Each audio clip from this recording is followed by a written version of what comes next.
നമ്മുടെ കുട്ടികൾക്ക് ഫീവർ വരുന്ന സമയത്ത് പ്രത്യേകിച്ചൊരു കാരണമില്ലാതെ തന്നെ ഫീവർ വരികയാണെന്നുണ്ടെങ്കിൽ അവർക്ക് യൂറിനറി ട്രാക്ട് ഇൻഫെക്ഷൻ വല്ലതും ഉണ്ടോ എന്ന് നമ്മൾ ചെക്ക് ചെയ്യാറുണ്ട്. അതിൻ്റെ പ്രധാനപ്പെട്ട കാരണം എന്താണെന്ന് വെച്ച് കഴിഞ്ഞാൽ പലപ്പോഴും യൂറിനറി ട്രാക്ട് ഇൻഫെക്ഷൻ കാരണം കുട്ടികൾക്ക് ഫീവർ വരാറുണ്ട് എന്നുള്ളത് തന്നെയാണ്. So hi there, this is doctor Arya ദേവി.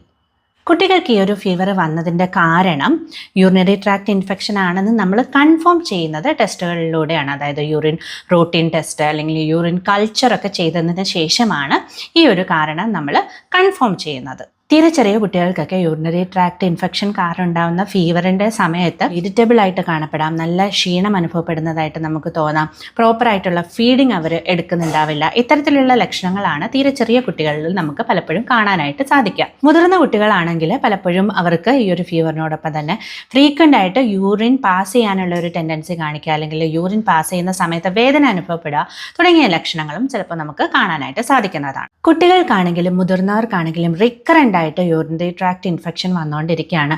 നമ്മൾ എന്തൊക്കെ ശ്രദ്ധിച്ചിട്ടും ഈ ഒരു പ്രശ്നം മാറുന്നില്ല എന്നുണ്ടെങ്കിൽ പ്രോപ്പറായിട്ടുള്ള ഒരു ഹോമിയോപ്പതിക് ട്രീറ്റ്മെൻറ്റ് എടുക്കുന്നതിലൂടെ നമുക്ക് ഈ ഒരു ടെൻഡൻസി പൂർണ്ണമായിട്ട് മാറ്റാനായിട്ട് സാധിക്കുന്നതാണ്.